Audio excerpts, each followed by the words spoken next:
এরকমভাবে তোমরা একবার একটা চিকেন প্রিপারেশন বানিয়েই দেখো। Trust me guys, you will love ইট।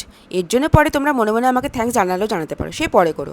আচ্ছা, এর জন্য গোটা ধনে, জিরে, মৌরি, আমি এখানে শুকনো কাশ্মীরি লঙ্কা নিয়েছি, আর গোটা কালো মরিচ ভালো করে একটুখানি সতে করে নিয়ে ঠান্ডা করে তারপর একটা পেস্ট বানিয়ে নেবে।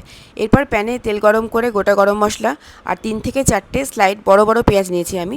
স্লাইড কেটে যেরকম স্লাইস করে কাটি সেরকম করে কেটে ভালো করে নাড়াচাড়া করবে যতক্ষণ না বাদামি কালার হচ্ছে। বাদামি কালার হওয়ার পরে এর সঙ্গে আদা রসুন পেস্ট দেবে। একদম দোকানের পেস্ট না, এটা বাড়িতে বানানো আদা রসুন পেস্ট। ভালো করে নাড়াচাড়া করবে 2 থেকে 3 মিনিট মিনিমাম, যাতে কাঁচা গন্ধটা একদম চলে যায়। এরপর এর সাথে 1 থেকে 2টো টমেটো স্লাইস দেবে। এটাও এরকম করে নাড়াচাড়া করার পরে তারপর ওর সঙ্গে হলুদ, একটু নুন দিয়ে ভালো করে আবার নাড়াচাড়া করবে। রান্নাটার মধ্যে বেশি কিছু তামঝাম নেই, ভীষণ সিম্পল আর খেতে তো ভীষণ টেস্টি।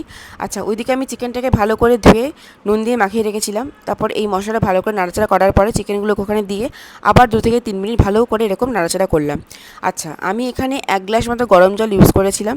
গরম জলটা দেওয়ার জন্য কী হবে, চিকেনটা যাতে খুব তাড়াতাড়ি ভালো করে সেদ্ধ হবে। দিয়ে গরম জলটা দিয়ে আবার 2-3 মিনিট নাড়াচাড়া করে 15 থেকে 20 মিনিট মিডিয়াম আঁচে ঢেকে রাখবে। ঠিক আছে, যাতে মাংসটা খুব সুন্দরভাবে সেদ্ধ হয়। যখন মাংসটা এরকম করে সেদ্ধ হয়ে যাবে, আবার 15 থেকে 20 মিনিট পরে একটু নাড়াচাড়া করে আমরা যে ভাজা মশলাটা বানিয়েছিলাম সেই ভাজা মশলাটা এরকম করে দিয়ে দেবে। উফ, যা সুন্দর গন্ধ বেরোচ্ছিল! বললাম না, এই রান্নাটাতে কোনো বেশি তামঝাম নেই, আর খেতেও ভীষণ টেস্টি হয়েছিল। আচ্ছা, এরকম করে নাড়াচাড়া করার পরে কী করবে, আবার 15 থেকে 20 মিনিটের জন্য এটাকে ঢাকনা দিয়ে দেবে। জাস্ট 20 মিনিট পরে, যখন মিডিয়াম আছে অবশ্যই, যখন 20 মিনিট পরে তুলবে, just see the colour, so pretty and look so yum, right? খেতেও ভীষণ ভালো হয়েছিল। আমি একটুখানি ঝোল ঝোল রেখেছিলাম, আমার একটু ভালো লাগে খেতে। আচ্ছা, তোমরা এটাকে টানাতেও পারো। এরপর এর ওপরে একটু ধনেপাতা কুচি দিয়ে দেবে আর একটু লেবুর রস ভালো করে চিপে দিয়ে দেবে, যাতে একটু ট্যাঙ্গি টেস্টটা আসে, তাই তো? আচ্ছা, আমি এটাকে খেয়েছিলাম পাইনাপেল রাইসের সাথে, সেই রেসিপিটা আমি তোমাদের সাথে শেয়ার করব। তোমরা এর সাথে সাদা ভাত, রুটি যে কোনো কিছু সাথে খেতে পারো, যার সাথে খাও খেতে ভীষণ ভালো হবে।